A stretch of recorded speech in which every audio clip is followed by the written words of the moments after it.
Assalamu alaikum and good day to you. This is Storyline that you're watching on ITV on the channel 347 channel on DSTV. This is a program that we have hosted for you, specially hosted for you, to bring to you personalities that you haven't ever met or those who you have met, but some of them you probably wouldn't know some of the background history and the background stories, which makes it very, very interesting. Today's personality is a person who many people know, some don't. Those who do swear by him, and those who don't will swear by him if you find out who this particular personality is. My name is Shabuddin Rumani, and my guest today is Maulana Ighsaan Hendricks, a person who has his finger on the pulse of the community that he's been serving for a very, very, very long time. Somebody who somewhat understands how this community ticks and what it is that makes it tick, and we're going to try and find out what it is that makes Maulana Ighsaan Hendricks tick. That's why we're here today. Maulana Ighsaan, Assalamu alaikum. Wa alaikum salam wa rahmatullahi wa barakatuh. Maulana, I must thank you. You know, it's been brilliant. I know we've taken a long time to get to this point, but I think finally we're there. You're a very, very busy man. And I think the busyness in your life is probably part of the reason why we struggle to get you to actually have this session with you. Maulana, you know, many people, most people, not only in South Africa, but many of those who are in the field of Islamic education, particularly gatherings where Palestine is involved, know you, very, very intimately. But very few actually know some of the very interesting nuances, the background, the history of the Hendricks family. And I thought that we would explore some of that today. Maulana, where does Maulana Ighsaan Hendricks family history start from? Give us some idea.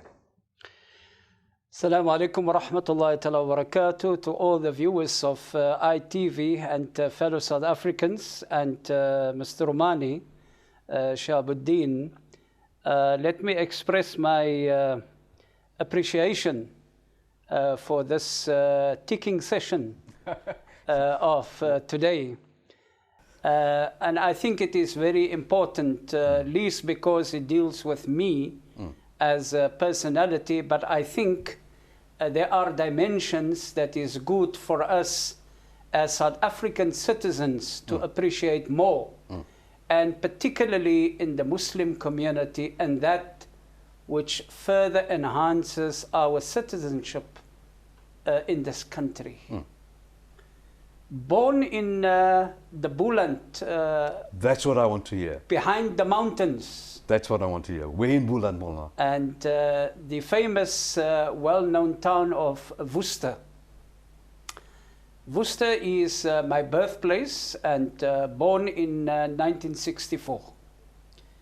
But I think before I talk about my birthplace in itself, and my birth and my position, allow me to pay tribute to my late father, where I think the journey started.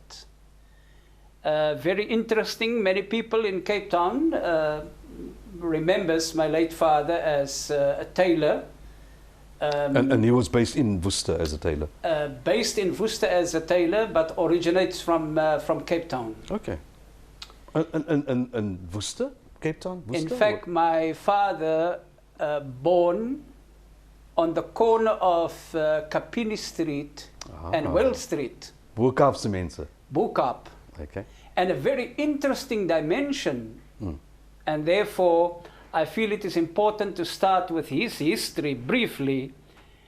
Two families shared the same property, the Hendricks family and the Sukker family. Okay.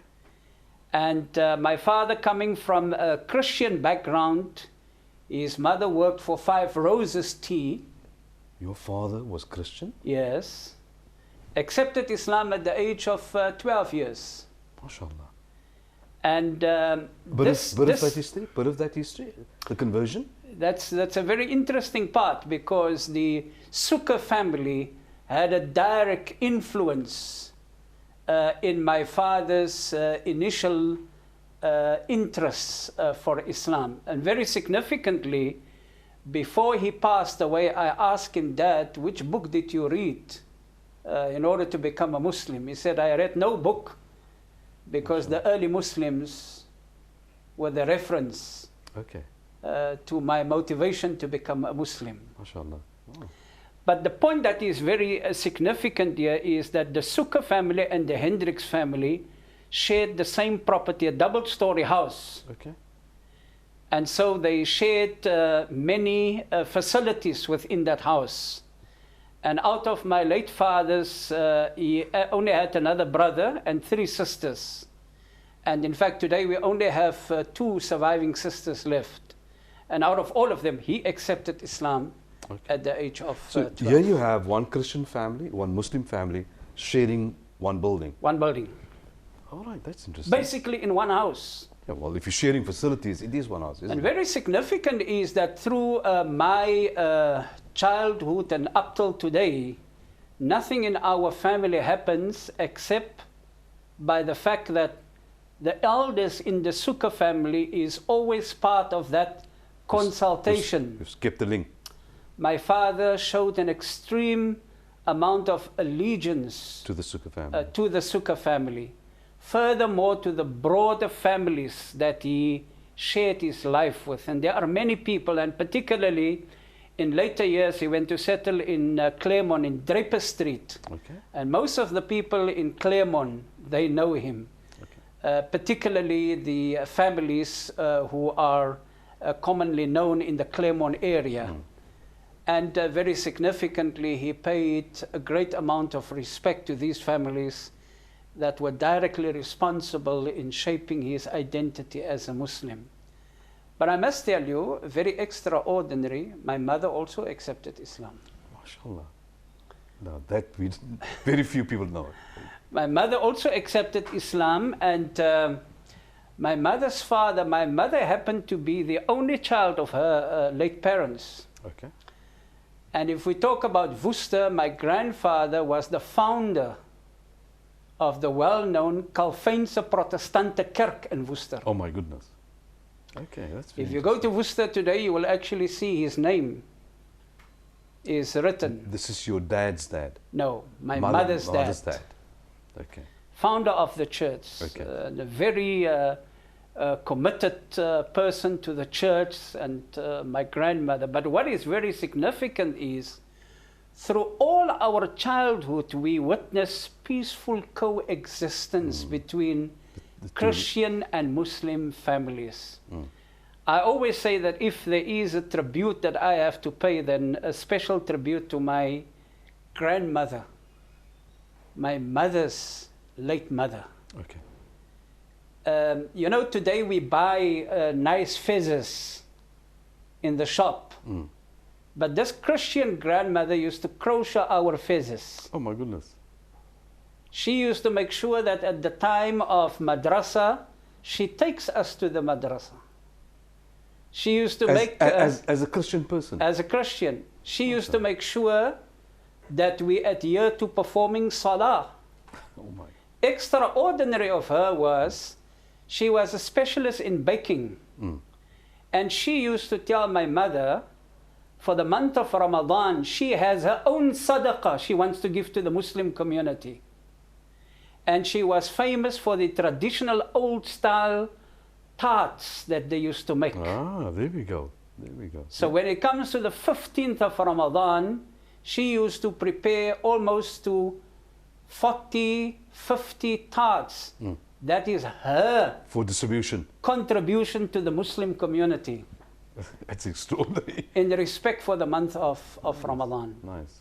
And I suppose she must have drawn in some other people from the community also to Absolutely, absolutely. And Wasn't so it beautiful? This is. Why don't we have that anymore now? What do you think? Therefore, I'm taking the opportunity to share some of this, because we are not peculiar in that, not our family alone. There are many Muslim families, and in fact, it's not an exaggeration to say that more than 50% of the Muslim community, particularly of the Cape, comes from such a type of a background. Yes, yes.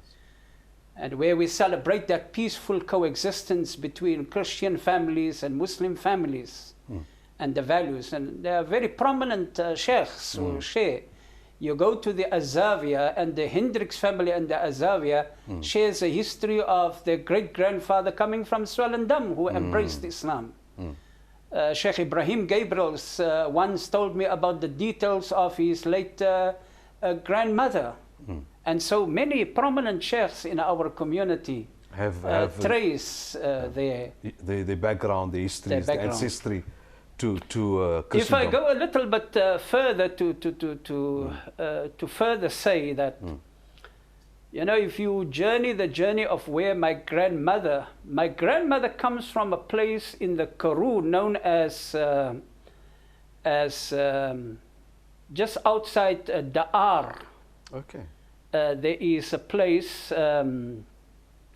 I will come to the name now, but my grandfather used to come from the Kitsikama area. Oh, my goodness. And he landed up working as an assistant and then became a chef in the Mount Nelson Hotel. And my grandmother came from Newport, outside outside Da'ar. But the enormous amount of respect they built up for the Muslim community. And that is why for the entire period, we have never seen them in conflict with the Muslim community. More a sense of appreciation to the Muslim community. My direct influence, of course, from a very early stage, was directly by my father, my late father. I must, many times I share with the mashayikh, I started noting certain literature. And my father left school at standard 3. He's a tailor. But he was a very disciplined person in terms of reading. And he was then ultimately the person who almost influenced your schooling and the projecting absolutely forward as a new Muslim then, isn't it? But hold that thought, Maulana. When we come back, we will explore a little bit more about Maulana Ighsaan Hendricks' father. You're watching Storyline on ITV, and I'm Shabuddin Rumani.